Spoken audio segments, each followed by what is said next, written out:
Guys, আমি একটা guitar কিনেছি। গিটারটা আসলে এত এত ভালো যে আমি তোমাদের কি বলবো। গাইস, আপনাদেরকে আমি শোনাচ্ছি। তো আমার গিটারটা ফাইনালি আপনাদেরকে দেখাবো।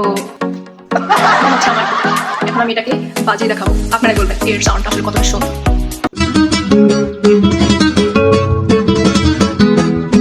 গাইস বলেন আপনারা আমার গিটারটা কেমন দেখতে এবং আমার গিটার বাজানোটা কত সুন্দর।